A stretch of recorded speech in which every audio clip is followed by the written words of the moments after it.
everybody, I'm Emma, this is Emma Rose in Books. Today I wanted to do a review video for you. I wanted to review Nobody Told Me by Hollie McNish. This book is basically a combination of parenting and poetry, as it says, poetry and parenthood. So it's basically Hollie's diaries from about, well, the first 2 years, two and a half years of her daughter's life, and alongside each sort of little diary entry is poems. Now I came across Hollie, as I think a lot of people did, from her poem which went viral, which is the poem Embarrassed, and I'll link that below, one of the videos to that. I think there's a couple of videos on YouTube, and Hollie's got her own YouTube channel where she posts up videos of some of her poems. I'm no kind of poetry expert, I don't really know an awful lot about poetry at all, and I would say I particularly don't know anything about Hollie's kind of style of poetry. Like, I would think of it as, I guess, like street poetry or something like that, but I don't really know. It's just totally not my field, but I know I like it. She's one of my favourite poets, she really is. I've meant to read this book for ages and ages, and just for whatever reason didn't get around to picking it up, and my husband bought it for me for my birthday, which was very nice of him, prompted. And so I finally got around to reading it. My birthday was in May.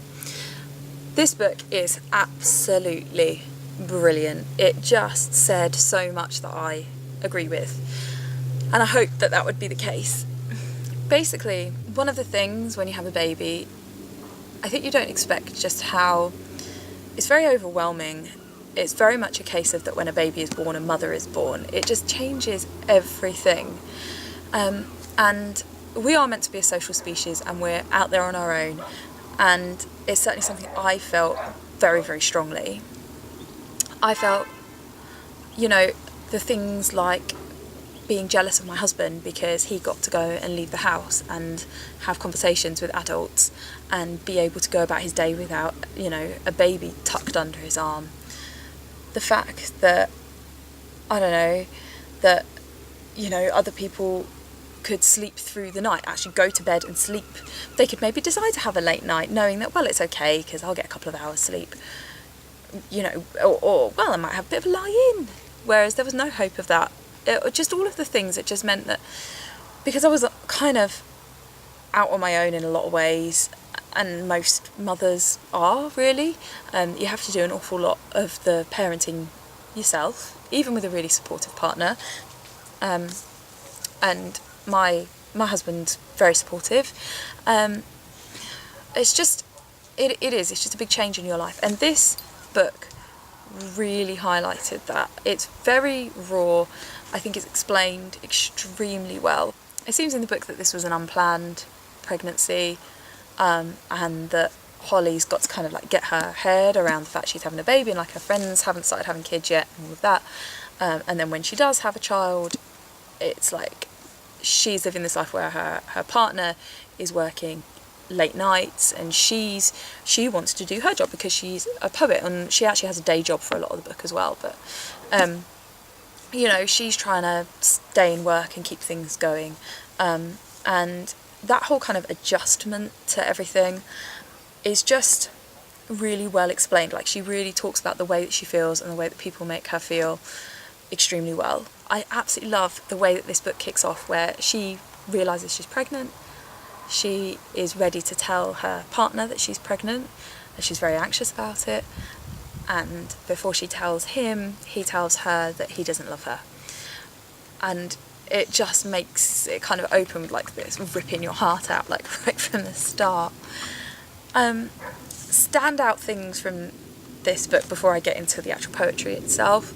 Sorry, it's my dog scratching herself, she's behind the camera. Her grandma doesn't want people to pass judgment on her for being a unmarried mother, and her grandma keeps offering her wedding ring to wear when she goes out. That for me was like, wow. And the other thing is, Hollie has strangers in the street shouting at her, making fun of her because she's a teen mum. She's not actually a teen mum, she's just very young looking. I mean, I can empathise a certain amount. I was 26 when I had my eldest, and I was one of the younger mums, because around here people do seem to have babies a little bit older, like in their 30s, and I have generally always looked a little bit younger than I am. And you know, I did feel that kind of like people not judging me for being a teen mum, but like judging me for being very young. This seems to be amplified for Hollie, who actually I think when she fell pregnant was a similar age to that, maybe like 24, 25.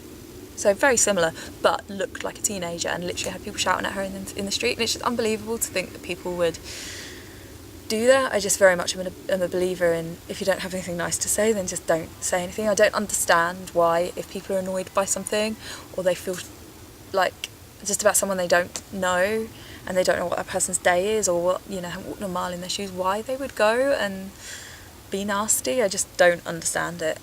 So I mean, there's lots of things that stood out for me in this book, but those were two things.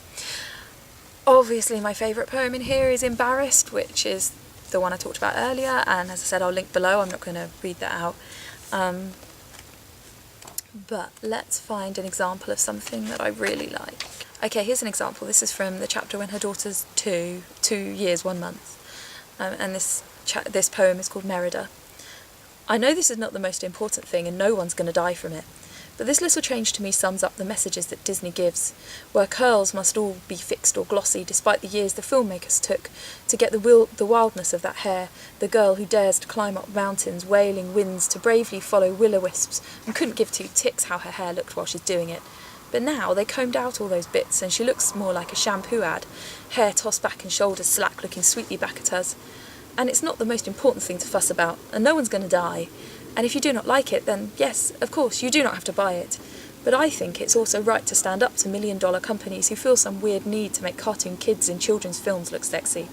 And I know it's just a drawing, and you say it doesn't matter how a drawing looks, but my 2-year-old's been making bow and arrows in the woods and says this Merida is standing still because she can't move in her tighter dress and her hair can't be a mess, and her bow is now a shiny belt clipping in a stick-thin waist, and her face is more made up with sexy eyelined eyes and gaze and smile, and you have made it all about her style, sexified another child, and like every other Disney princess toy, made her wider-eyed and coy. As the camera zooms to Tinkerbell's bum some more and we ignore her engineering scores, your Merida is now a bore and doesn't aim arrows anymore and cannot have a wider jaw and needs to have a body morph and look demurely at the camera. I find it an embarrassment and I know that no one's going to die, but still we need to challenge it because it's all a little messy when even fairies must look sexy and every girl must be a beauty about her eyes and shoulders cutely, and while the story was a hit, your marketing is stupid. And like, having 2 girls, I really identify with that, and lots of the poems she has in here, have like a political twinge to them. And obviously, like, breastfeeding is my thing, that's what I've written my book about. Give you another example, she writes a lot about her experiences of breastfeeding, and here's an example. This is called First Sips, and this is when her baby's 9 months old and she's sort of looking back. It's the skin that calmed your first screams, a separation saved in sips. Through frightened lips that slowly calmed with naked shaking warmed in shaken arms as newborn lies in sweated mother's palms, both scared to death, together calm. It's a heartbeat synchronised once more, eyes uncried and sighs once more, as here becomes a home once more, a haven safe to sleep once more. A bed between the sky and floor, suspended motion rocking soars. It's the warmth of chest that shaded eyes from daylight's break that started cries. It's a shadowed closeness closing nights as circled arms mimic tight warmth in the walls of womb and woman. The last attachment baby's given sipping nature's methadone to ease transitions to your own, your body all alone now, dragged from inside's peace to outside's infinity. You feed as if to merge with me once more. I just think the way she writes is so powerful. I love the way that she kind of merges, you know, in a poem you kind of methadone jars, but I get what she's saying, it just makes it so clear. Do you know, I could read every poem in here, it's amazing. Please check her YouTube channel out. She doesn't only write about parenting, and if you're into stuff about parenting, I'd thoroughly recommend this book. It's everything I hoped from it. I will look at her other books. I hope that they're going to be just as good. I'm sure they will be. I think she's great. This book is good. She's good. What more is there to say? Let me know if you've read it and what your thoughts are below. And yeah, like if you did, comment below, subscribe for more videos about books and writing, and I'll see you all for my next one. Bye bye.